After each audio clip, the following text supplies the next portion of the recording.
ประเทศไทยกลับเข้ามาแวดแล้วก็เก็บเท่ากันสรรพสามิตแล้วก็เก็บเท่ากันเดี๋ยวนี้ไม่ได้แล้วขึ้นมาอีกบอกว่าบางอย่างมีกฎหมายเรื่องของนโยบายแข่งขันปล่อยให้ธุรกิจยักษ์ใหญ่ในบ้านตัวเองครอบงำตลาดอยู่ได้อย่างไรมีกฎเกณฑ์เรื่องนโยบายแข่งขันแล้วนะคะมีในเรื่องของรัฐวิสาหกิจแล้วนะคะความคิดดั้งเดิมของเราบอกว่ารัฐวิสาหกิจก็เป็นธุรกิจของรัฐน่ะเราลงทุนเราก็เอื้อประโยชน์สิเราก็ต้องดูแลของเราเขาบอกว่าถ้ารัฐวิสาหกิจนั้นมาทำธุรกิจที่แข่งขันกับภาคเอกชนทำเชิงพาณิชย์ล่ะคุณก็อย่าไปให้แต้มต่อกับรัฐวิสาหกิจมากนักสิต้องมีกติกานะทำให้ธุรกิจของเขาเนี่ยมาแข่งยากลำบากกฎเกณฑ์มันก็เลยเกิดขึ้นมาเห็นไหมคะตรงกฎระเบียบทั้งหลายค่ะถ้าดูจากรูปเก่าตรงกฎระเบียบขวาบนค่ะตรงพอยุคใหม่เนี่ยค่ะซ้ายบนในการเปิดตลาดเนี่ยมันก็อยู่ในเรื่องเหล่านี้แหละค่ะแต่มันต่างไหมต่างมันเป็นเรื่องประเด็นมันมีอยู่เท่านี้นะคะต่างในแง่ของอาจจะเปิดกันมากขึ้นอาจจะเปิดกันลึกขึ้นเอากันเต็มที่เลยนะความยืดหยุ่นอาจจะน้อยลงแต่กฎเกณฑ์นะคะกฎระเบียบทั้งหลายเนี่ยมากขึ้นแล้วนะคะมีเรื่องใหม่ๆที่พูดไปเมื่อกี้ค่ะจัดซื้อจัดจ้างโดยรัฐจัดซื้อจัดจ้างโดยรัฐเงินก็รัฐบาลเราที่เราจะซื้อเราจะจ้างมันมาอะไรกับเรากันนักหนา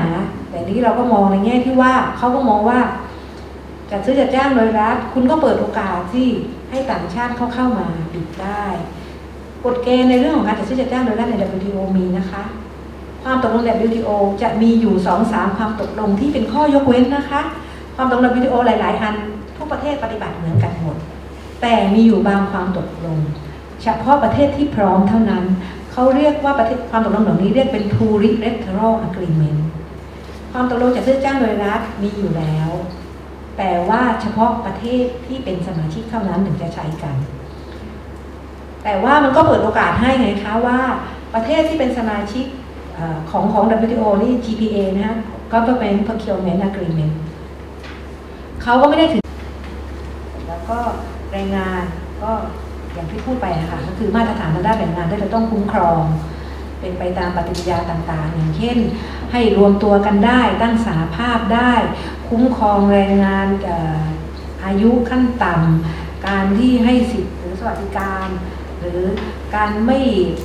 เลือกปฏิบัติของเราในอดีตเราอาจจะบอกว่าก่อตั้งเป็นสหภาพได้แต่ว่าแรงงานต่างชาติอาจจะไม่สามารถเป็นสมาชิกสหภาพได้แต่รู้สึกช่วงหลังนี้เราแก้ไขแล้วนะคะเพราะว่าต่างชาติก็สามารถรวมเป็นสหภาพได้หรือการให้สิทธิในการต่อรองกับนายจ้างสิทธิในการวิธีการในการต่อรองได้แค่ไหนรายละเอียดมันก็จะมีอยู่ในนั้นนะคะใน ILO พี่อาจจะไม่ได้รู้รายละเอียดมากในส่วนนั้นเพราะประเภท procurement ที่ไทยมีอยู่แล้วนะไทยถ้าพี่จะไม่ผิดรู้สึกมันเหมือนกับยังไม่มีนะแต่นโยบายแข่งขันหรือทรัพย์สินปัญญานี่อาจจะพูดอยู่บ้างบอกว่าจะมีความร่วมมือแล้วก็จะมาหารือให้เกิดความร่วมมือในส่วนนี้ Government Procurement ถ้าจะมีก็แค่เป็นเรื่องของความร่วมมือก็ยังไม่เป็นกฎเกณฑ์นะคะแต่ว่าอาเซียนเนี่ยประเทศที่เป็นสมาชิกของ Government Procurement ใน WTO ก็มีแต่สิงคโปร์แล้วก็มีมาเลเซียเป็นผู้สังเกตการณ์แล้วกับอีกประเทศหนึ่งอาจจะเป็นพี่จำไม่ได้ว่าเป็นฟิลิปปินส์หรืออินโดนีเซียของเราก็เพิ่งเข้าเป็นผู้สังเกตการณ์เมื่อไม่กี่เดือนมานี้ค่ะถึงถ้า Government Procurement ของเราถ้ามีก็อาจจะเป็นแค่หารือแลกเปลี่ยนข้อมูลอาจจะต้องดูในไอ้ตรงอาจจะมีที่ว่าระบุว่าต้องมาหารือกันในออสเตรเลียนิวซีแลนด์อาจจะเขียนแตะไว้นิดนึงว่าอาจจะต้องมีการหารือแล้วก็มีการร่วมมือหรือแลกเปลี่ยนข้อมูลอะไรกันแค่นั้นนะแต่มันไม่ได้พูดอะไรไว้มาก แต่เอาไปรวมไว้อยู่บอกว่าเป็นสิ่งที่ต้องมาหารือกันต่อหลังจากที่ความตกลงมีผลเขาเรียกว่า build in agenda คือณวันที่ต้องการที่จะสรุปความตกลงให้จนลงนามค่ะมันยังไม่สามารถจะคุยรายละเอียดกันได้แล้ว เพราะว่าท่าทีมันยังต่างกันอยู่เพียงแต่เขียนว่าสมาชิกกลับมาทบทวนจะกลับมาหารือในเรื่องนี้ต่ออันนี้แหละค่ะที่เราเรียกว่า build in agenda แล้วก็กลับมาถ้าออสเตรเลียนิวซีแลนด์จะกลับมาคุยคือเขียนไว้แต่ชื่อไว้เฉยๆนะคะในมองตกลงยังไม่มีทีนี้ก็ TPP นะคะก็อย่างที่พูดกันเกินไปแล้วว่าเรื่องมันจะมาจาก4 ประเทศแล้วในที่สุดพอเขาเริ่มคุยกันด้วยความตกลง P4 นะคะ P4 4 ประเทศเนี่ยเขาได้ความตกลงแล้วนะคะมีเรื่องการเปิดเสรีสินค้าอะไรระหว่างกันแล้วจนพอเขาได้มาเป็นชุดหนึ่งแล้วพอคุยถึงเรื่องด้านการเงินสหรัฐ4 ประเทศแรกไม่มีสหรัฐนะคะที่เบื้องของ TPP ยังไม่มีสหรัฐมีแต่แล้วออสเตรเลียก็ยังไม่อยู่ใช่มีบรูไนเพราะว่าบรูไนเองเขาอาจจะมองเห็นในอนาคตว่าฟอสซิลน้ำมันเชื้อเพลิงเนี่ยมันมีวันหมดแล้วอาจจะต้องลดลงแต่มันยั่งยืนไม่ได้ต้องเขาว่าเริ่มมีธุรกิจบ้างแล้วเขาบรูไนลงทุนในต่างประเทศธุรกิจในสิงคโปร์หลายๆอย่างเนี่ยบรูไนก็ไปลงทุนใช่ไหมคะก็ตอนที่หนึ่งเขาเราจะเห็นว่าสกุลเงินของบรูไนกับสิงคโปร์เนี่ยเขาเทียบเท่ากันบรูไนร่วมเพราะว่าบรูไนสามารถลงทุนได้และอีกอย่างหนึ่งเนี่ยไม่มีอะไรต้องเสียไงคะใช่ไหมคะเราไม่มีอะไรต้องเปิดเพราะในการเจรจาเรามอง2 อย่างนะคะเราต้องปกป้องของเราด้วยแล้วก็ทำอย่างไรที่ต้องสร้างโอกาสบางทีเราไปบอกให้สร้างโอกาสเนี่ยแต่ในเวลาเดียวกันสินค้านั้นน่ะแม้แต่ในสินค้าเดียวกันบ้านเราอยากจะไปขายเขาแต่ให้ใครมาขายแข่งที่จริงการที่เราจะไปขายแล้วเขาได้เนี่ยตามหลักของการเปรียบเทียบในเชิงแข่งขันเนี่ยถือว่าเราต้องแข่งได้มากกว่าเขาใช่ไหมเราต้องสามารถเอาไปขายแข่งกับผู้ผลิตในต่างประเทศนั้นได้คือต้นทุนเราต้องถูกกว่าเขาต่อให้จ่ายภาษีนำเข้าแล้วเรายังขายได้เพราะฉะนั้นถ้าเราแข่งเก่งกว่าเขาเนี่ยใครจะเข้ามาขายแข่งในบ้านเราต้องไม่ควรจะกลัวมันควรจะเป็นทางเลือกกับผู้ซื้อคนที่ซื้อเนี่ยจะเป็นผู้บริโภคหรือเป็นอุตสาหกรรมที่จะได้ซื้อไปแล้วผลิตพัฒนาต่อก็ได้ แต่บางอย่างไม่ได้นั่นยังควรแต่บรูไนนี่อะไรที่ต้องโปรเทคเนี่ยมันไม่ได้มีอะไรมากมายสิงคโปร์ก็เหมือนกันบรูไนไม่ได้ประเทศเป็นผู้ผลิตเลยนะเป็นประเทศผู้นำเข้าด้วยนะคะใช่ภาษีก็ไม่มีใช่ค่ะภาษีทุกคนก็ไม่มีเขาก็เกณฑ์มองทางไปก็ไปใช่ค่ะ4 ประเทศตลาดเป็นประเทศอื่นค่ะแต่ว่าประเทศอื่นจะมองบรูไนว่าขาจะเข้าไปลงทุนได้ทำธุรกิจได้แม้ตลาดเล็กก็จริงแต่ประชากรน้อยด้วยนะรู้สึกจะไม่ถึงล้านคนถ้าจำไม่ผิดไม่ทราบกี่แสนใช่ค่ะเสร็จแล้วก็เมื่อความตกลง P4 มีผลแล้วนะคะแต่มีผลได้แค่สินค้าอะไรทุกอย่างเริ่มเจรจาเรื่องการเงินสหรัฐกระโจนเข้าไปแล้วสหรัฐถ้าดูแต่ดุลการค้าสินค้านะนี่พยายามที่จะบางเรื่องอาจจะไม่เกี่ยวกับด้านเจรจาแต่คิดว่าถ้าจะมันเป็นประโยชน์กับเรื่องของงานของสค.ด้วยก็พยายามจะแทรกไปสหรัฐเนี่ยขาดดุลการค้านะเทรดบาลานซ์เนี่ยขาดดุลแต่สหรัฐเงินตราที่เขาสร้างรายได้ของเขาเนี่ยเขาเกินดุลบริการนะคะเป็นผู้ส่งออกบริการอันดับ1ของโลกมาหลายปีแล้วเพราะว่าเขามีธุรกิจโทรคมนาคมขนาดใหญ่การเงินขนาดใหญ่กองเรือใหญ่การขนส่งหลายๆเรื่องหรือแม้แต่ด้านการศึกษาใช่ไหมคะหลายๆอย่างหลายๆด้านและสังเกตว่าสหรัฐจะผลักดันเรื่องด้านการเงินโทรคมนาคมจัดส่งด่วนเฟดเด็กใช่ไหมคะเฟดเด็ก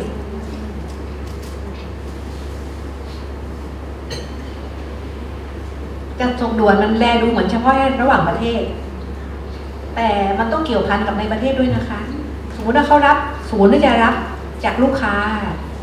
เขาไปรับที่จุดหนึ่งเขาไม่ได้รับอยู่ที่สุวรรณภูมิถูกไหมคะเพราะฉะนั้นการเคลื่อนย้ายพัสดุภัณฑ์เนี่ยจากที่นี่มาถึงตรงของเขาเนี่ยถ้าตามกฎหมายไทยแล้วเนี่ย เขาต้องไปร่วมทุนกับคนไทยนะคะ ต้องเป็นบริษัทไทยที่จัดการนะถึงแม้จะตั้งชื่อว่าเฟดเด็กก็ตามแล้วก็ถึงจะคนส่งไม่ได้แต่จะพูดไปก็เดี๋ยวก็จะมันไปไกลก็แทรกถือว่ามีอะไรเราก็คุยกันได้ด้วยเลยสหรัฐนี้นะคะเรามีสนธิสัญญาทางไมตรีระหว่างไทยกับสหรัฐเรามีกฎหมายพรบของกรมพัฒนาธุรกิจการค้าที่ดูแลการประกอบธุรกิจถูกไหมคะอุตสาหกรรมการผลิตไม่อยู่ภายใต้พรบนั้นไม่อยู่ในบัญชีนั้นคือใครมาลงทุนสร้างโรงงานผลิตรถยนต์ผลิตทอผ้าทำอะไรถือหุ้น100%ได้แต่อุตสาหกรรมหลายๆอย่างที่อยู่ในบัญชีแนบท้ายพรบธุรกิจต่างด้าวต้องถือหุ้นข้างน้อยนะคะแต่สำหรับสหรัฐด้วยสนธิสัญญาทางไมตรีเมื่อปี 2509 สหรัฐสามารถทำธุรกิจได้ 100% เหมือนคนไทยยกเว้นเช่นการเงินยังไม่ได้ถึงได้ผลักมากมายโทรคมนาคมยังไม่ได้นะคะการขนส่งในประเทศยังไม่ได้นะคะเฟดเด็กยังไม่ได้นะคะเฟดเด็กที่รับ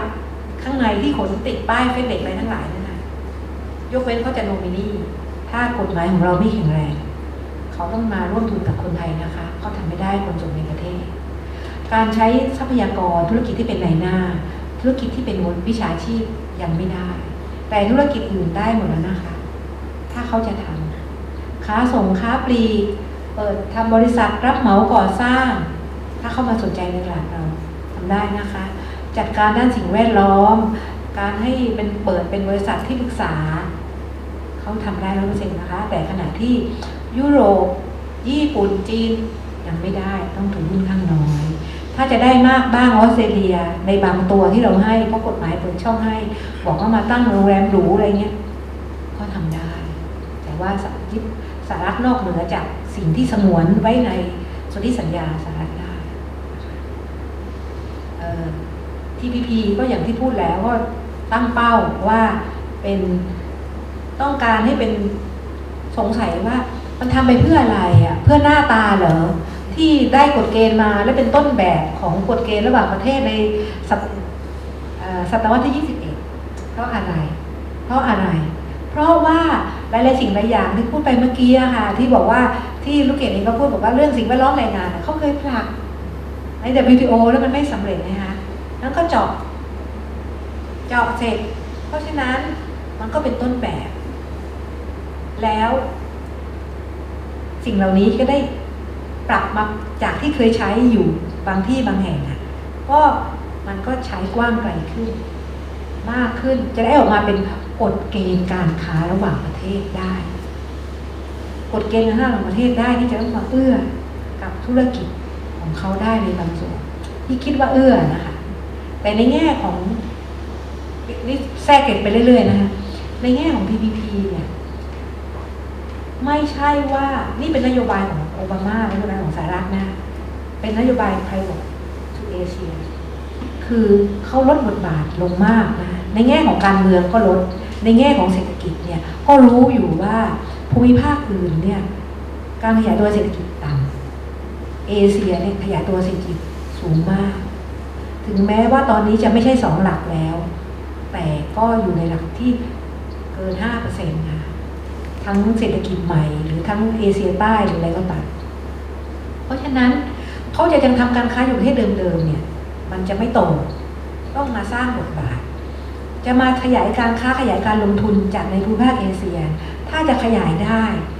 นอกจากภาคเอกชนทำแล้วเขาต้องมาลดอุปสรรคด้วยนะคะลดบทบาทแต่บางคนก็มีแอบพูดอยู่ด้วยว่ามันไม่ใช่เหตุผลทางเศรษฐกิจเท่านั้นนะเป็นเหตุผลทางด้านการเมืองก็ด้วยเพราะว่า